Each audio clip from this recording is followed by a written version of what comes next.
दोस्तों, इस फिल्म में हम देखेंगे कि कैसे एक प्यासी लड़की अपने भाई को अपने साथ सोने पर मजबूर करती है और उस लड़की ने अपने भाई से एक राज भी छुपाया हुआ होता है।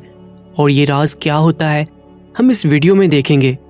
मूवी शुरू करने से पहले अगर आपने अभी तक हमारे चैनल को सब्सक्राइब नहीं किया तो जल्दी से सब्सक्राइब करके साथ मौजूद बेल आइकन पर भी क्लिक कर लीजिएगा ताकि ऐसी ही मूवीज़ आपको बर वक्त मिलती रहे। मूवी के स्टार्ट में हम मार्क को देखते हैं जो 16 साल का होता है। वो अपने दोस्तों के साथ पार्टी करता है। पार्टी के बाद मार्क अपनी एक दोस्त के साथ जिस्मानी ताल्लुक बनाने वाला होता है पर वो लड़की उसे रोक देती है। इसके बाद मार्क घर जाकर गलत वीडियोस देखता है और फिर सो जाता है। अगले दिन मार्क की मॉम उसे जगाती है और उसे बताती है कि आज उनके अंकल उन लोगों से मिलने आने वाले हैं। बाद में मार्क के अंकल अपनी होने वाली बीवी जैना के साथ उनके घर पर आते हैं। जैना असल में रशिया से आती है। जब वो लोग एक साथ बैठ के लंच कर रहे होते हैं तब मार्क का ध्यान बार बार जैना की तरफ जाता है। बाद में मार्क की बहन मार्क को बताती है कि कैसे बार बार सबका ध्यान जैना की तरफ ही जा रहा था। उसने आज बहुत रिवीलिंग कपड़े पहने थे, पता नहीं वो किस टाइप की औरत है। तभी उनकी मॉम वहां पर आती है और कहती है कि शायद ये रशिया का फैशन होगा, इसमें शायद जीना की कोई गलती नहीं और शायद रशिया की लड़कियां वैसी ही होती हैं। जैना की इससे पहले भी एक शादी हो चुकी होती है और उसकी पहली शादी से उसकी एक बेटी भी होती है जिसे लाने के लिए जैना वापस रशिया जाती है।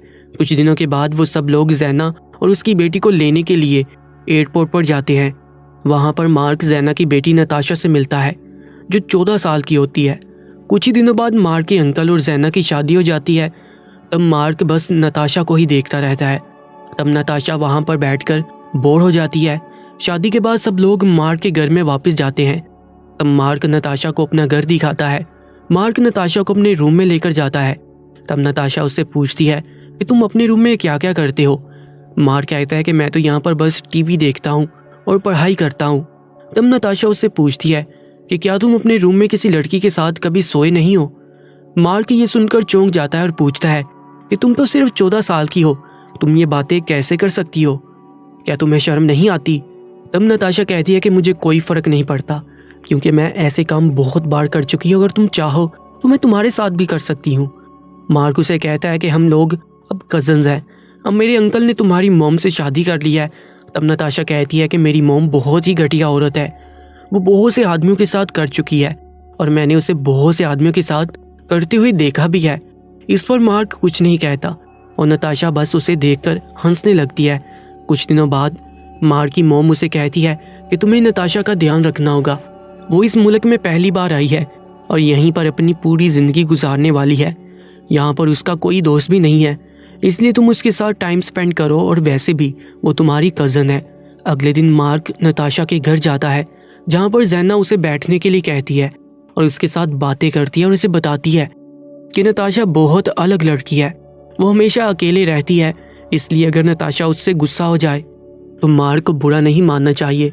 इसके बाद जैना नताशा को बुलाती है और उनके बीच किसी बात का झगड़ा चल रहा होता है, इसलिए नताशा गुस्से में वहां से चली जाती है। तब मार्क भी उनके पीछे जाता है। बाहर नताशा मार्क को बताती है कि वो अपनी मॉम की तरफ देखना भी नहीं चाहती, वो अपनी मॉम से बहुत नफरत करती है। उसकी मॉम ने उसे यहाँ पर लाकर उसकी ज़िंदगी तबाह कर दी है। इसके बाद मार्क उसे अपने दोस्त रूफस के घर पर लेकर जाता है और उससे मिलने के बाद नताशा बस उसी के बारे में सोचती रहती है। तब मार्क नताशा को बताता है कि रूफस अकेला रहता है क्योंकि उसके वालिदैन दूसरे मुल्क में घूमने गए हैं। इसके बाद वो लोग एक साथ लंच करते हैं और म्यूजिक भी सुनते हैं।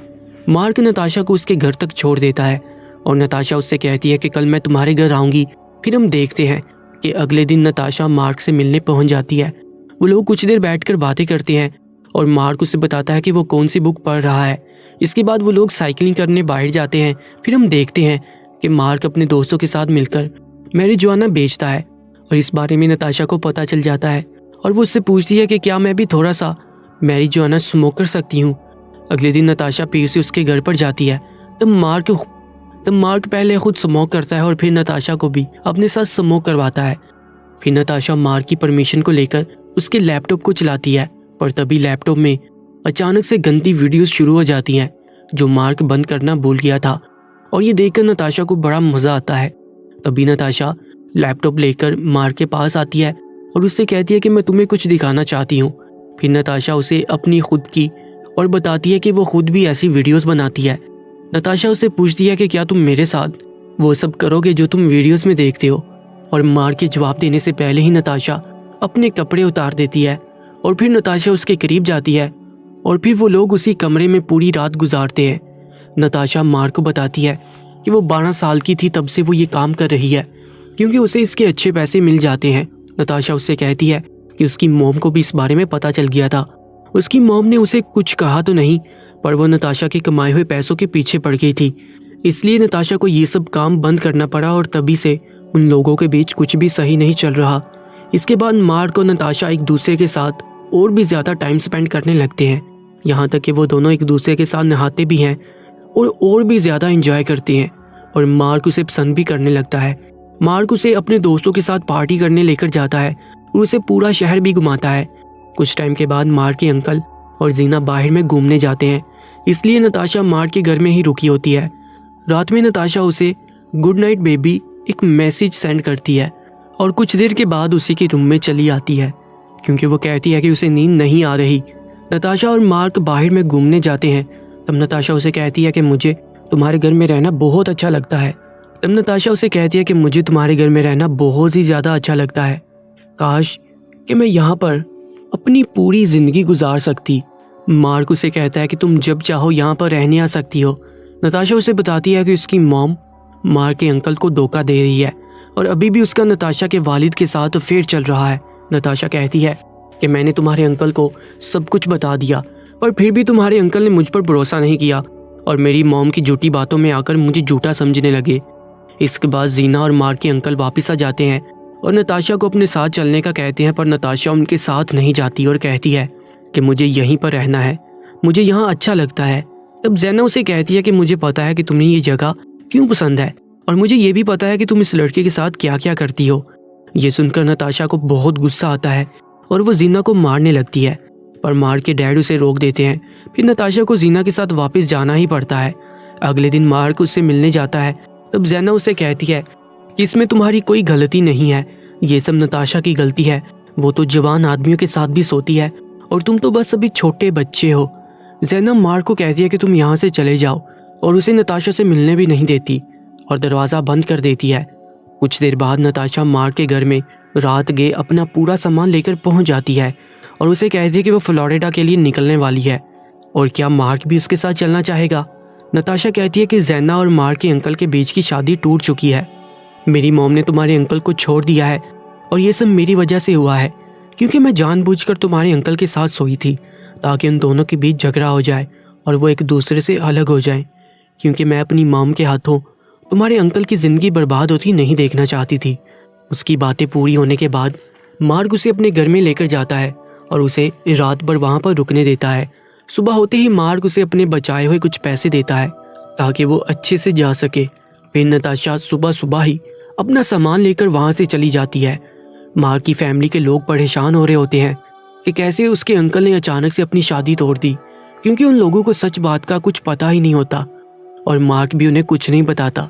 मार्क का दोस्त रूफस उसे बार बार कॉल करता है पर मार्क उसकी कॉल उठाता ही नहीं। कुछ दिनों बाद मार्क अपने दोस्त रूफस के घर पर जाता है और देखता है कि नताशा उसके दोस्त के घर पर ही रहने चली गई है। रूफस उससे कहता है कि मैंने तुम्हें यही बताने के लिए कितनी बार कॉल की और तुमने मेरी कॉल उठाई ही नहीं। रूफस उससे कहता है कि नताशा मेरे पास महफूज रहेगी।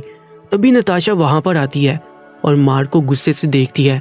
तभी मार्क गुस्सा होकर वहाँ से अपने घर चला जाता है क्योंकि वो समझ जाता है कि नताशा धोखेबाज है और ये मूवी यहीं पर ख़त्म हो जाती है। दोस्तों, ये मूवी कैसी लगी कमेंट सेक्शन में लाजमी बताइएगा और ऐसी ही मूवीज़ के लिए उर्दू सिनेमा टाइम को सब्सक्राइब कर लीजिएगा।